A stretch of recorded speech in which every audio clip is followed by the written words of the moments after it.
Yes, reka nguhe ikaze wowe tugenda tubana umunsi ku munsi n'umunota ku wundi tugenda tubana amakuru abagezweho tugenda tukugarukiraho buri munsi ni 5TV Rwanda tugenda tubana umunota ku wundi. So guys, ngira ngo abantu mukoresha social media cyane yaba Instagram, yaba TikTok, yaba Twitter, even na YouTube, abantu mukoresha izo mbuga nkoranyambaga. So hari byinshi mwabonye even na Telegram. So ari clip cyangwa se short videos zimaze iminsi zijya hanze, zakuwe mu version nyinshi, n'uwitwa Jessica Radcraft, bakwereka ko ni trainer w'ubwoko bw'amafi amwe manini cyane abameze nka whales, ariko ari yitwa orca cyangwa se abenshi bakunda kuyita whales, cyangwa se orca n'ubundi ni ubwoko bw'amafi manini ariko atari shark. Kubera ko shark yaba ari nini cyane yo usanga ifite black and white mu mpande ukuntu, ndetse ikunda kuba inshuti n'abantu. Anyway, ikunda kuba ari inshuti n'abantu, ngira ngo muzabibona kenshi cyane abantu bagaragaza ko bayikina. So hari incidents rero navuga ko imaze iminsi cyara ku mbuga nkoranyambaga, zirimo izo navuze haruguru, zo twagiye tubona bagaragaza ko umwe mu batrainer bayo cyangwa se umwe mu bakinanaga nayo, uyitoza gukora amavideo menshi witwa Jessica Radcraft, bagaragaza ko yamwishe, ubwo ni ukuvuga yaramwatakinze cyangwa se habayeho incidents accident, biba ngombwa kimurya. Of course ni inyamaswa, bibaho ngombwa kimurya. So ni video navuga ko yabaye viral cyane, yagiye ku mbuga nkoranyambaga zitandukanye, kuri mbuga nkoranyambaga videos nyinshi cyane, ndetse zirimo ama version menshi, bakwereka mirwa nayo, aho bakwereka ajyanwa kwa muganga, aho bakwereka. So ngira ngo ni ibintu byabaye like too much. So nicyo tuje kuvugaho. Abantu benshi ngira ngo izina Jessica Radcraft nuza no kujya muri Chrome yawe, ugakora search, barahita bari kuzanira imbere bivuga ngo bararikomandaho mbere yo kurangiza kuryandika, kwa kundi wandika ikintu gishakishwa cyane kuri Instagram cyangwa se ku zindi mbuga nkoranyambaga. Iyo iki cyandikamo cyane kuri Chrome cyangwa se ahandi hantu, bahita bakirikomanda. Donc ushobora kwandika Jessica, ariko mu gihe utararangiza Jessica bagahita bakuzanira Jessica Radcraft. Bivuga ngo ni abantu benshi barimo gushakisha ku mbuga nkoranyambaga zabo, kuri internet barimo gushakisha who is Jessica. Jessica ninde, akora ibiki, urupfu rwe rwagenze gute. Ngira ngo no muri recommendation baraguhereza Jessica Radcraft death cyangwa se incidents. Bivuga ngo n'ubundi ni ikintu navuga ko kiri kuba viral cyane kabisa. So kimwe mu bintu muri iki gihe navuga ko birimo guhindura isi cyane, ndetse mu myaka iri imbere bishobora kuba ari byo biri kugenga isi, ni ikintu cyitwa AI cyangwa se artificial intelligence. Iyi video ngira ngo bimaze like 3 days bigiye hanze ko Jessica yitabye Imana, ndetse ni nabwo wenda abantu benshi bari bamumenye. Ntabwo abantu benshi bamuzi cyane, nta nubwo n'iri zina bari barizi cyane kuri internet, ariko navuga ko ni rimwe mu mazina ari kuba arimo kwamamara cyane. So impamvu navuze ko AI ishobora kuzaba iri kugenga isi mu myaka iri imbere, iyi video n'uyu Jessica doesn't exist, ntabwo bigeze babaho, ahubwo ni AI.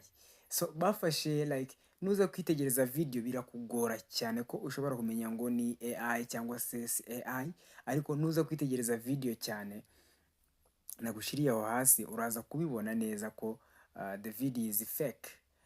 No kuvuga ngo ntabwo ari original, ntabwo ari yo, ariko byagorana cyane ko ubimenya. So nanjye kugira ngo mbyizere byasabye ngombwa ko nifashisha like, nabanje kubona ko ari AI edited, ariko byandikwa n'ibinyamakuru biri fake cyangwa se ibintu biba bikizamuka. Ndavuga no, barimo gushaka hit. So reka njyewe nigendere, ndebe ikinyamakuru kizwi.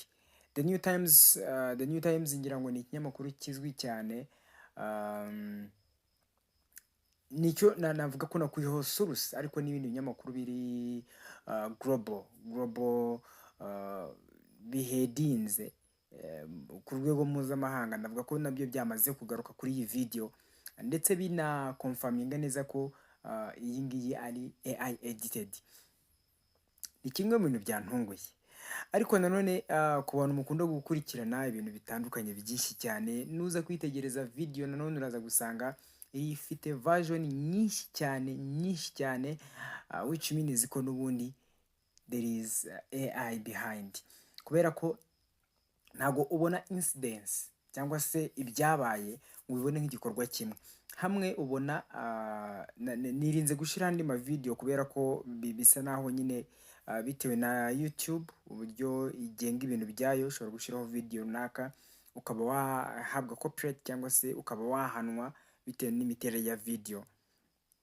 Ama video rero amwe navuga ko ateye ubwoba, nirinze kuyakoresha. So nuza kwitegereza rero video ku bantu murimo gushaka Jessica, aho ize Jessica, baraza kukwereka ibintu byinshi cyane, kubera ko n'ubundi barimo gukoramo copy nyinshi cyangwa se version nyinshi cyane. Hamwe bakwereka amirwa na New York, kandi ifite ubushobozi bwo kumira umuntu, ariko ntago zikunda kurya abantu, ni n'inshuti n'abantu cyane. Abantu benshi bakunda kuzikora, kuzikiniraho, kuzogera hejuru like that. So and then aho ngaho na hambere ubona ko arimo kumirwa n'iyo fi. Then aha kabiri bakwereka isa naho imucamo kabiri, like yafashe igice kimwe cy'ukuboko then ikaza kumucubiza mu mazi, ariko ikaza nanone kumugarura ikamuhereza abantu. Barakwereka donc ko yamaze kugera mu bitaro, which means nago iyi oka ni nini cyane, iramutse ikumize nkeka ko ntago abantu bakongera kubona like amahirwe yo kukubona biramutse binabayeho. So niki kikwereka rero ko ni version nyinshi cyane, kugeza uyu munsi udashobora kwizera ngo which one is real cyangwa se ni igihe ya nyayo mu by'ukuri. Then muri iki gihe cya AI rimwe na rimwe biragoye kwizera source z'amakuru, especially when it comes to videos biragoye cyane kuzizera no kumenya neza source y'amakuru. Ndetse navuga ko AI zamaze gutera imbere kubera ko mbere mu mwaka umwe ibiri ishize, video bakoraga wabonaga kari AI bitewe na movement ibaho, cyangwa se na sound, even na background, kwa kundi ubona video ariko ukabona inyuma background hari ntago ari isi isanzwe. Urabona ni nk'isi imeze ukuntu. So climate, ikirere ukabona hari ukuntu kimeze, nta zuba ariko nanone nta like that. So ukabona haranakeye cyane niwe ku buryo nyine ubona ko ari AI. Ariko uyu munsi bitewe n'ama AI agenda zana uburyo ki bagenda bayapgradinga, bongera ubushobozi bwayo, usigaye ubona ko bitandukanye na mbere. Ndetse abantu barimo gukora barimo gukora ibintu binini cyane, bakaba bakora ama video ubona ko somehow uragira ngo naya nyayo koko bijyanyabyo. Bivuze ko bigoye kumenya uyu munsi ikiri cyo ndetse n'icyukuri. Binakwiye rero ko like young generation, abantu bakiri bato, kwizera source no kuba ushobora gutangaza kuri uyu munsi, ukagira icyo utangaza cyangwa se ukifatanya n'abantu runaka, ni ibintu bigoye cyane. And then ikindi buze kugarukaho ku bantu mwabonye video n'amavideo menshi nanze kuyakoresha kubera ko uburyo ateye ubwoba, kandi YouTube ntabwo ibyemera cyane. So hari version nanone urabona Jessica afite like background yo muri Asia y'epfo, yindi China, Korea, babona bagira mu maso hato ukuntu n'amaso mato y'ukuntu. So ubona afitemo like that background, asa naha arebamo ukuntu. Then nuza kwitegereza yandi uraza kubona ni pure white, ni umuzungu wa nyawe.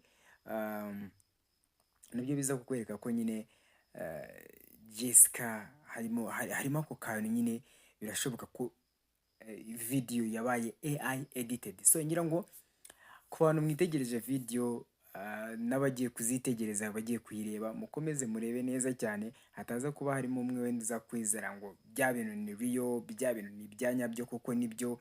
Oya, ntago ari byo rwose. mwicare mutuze.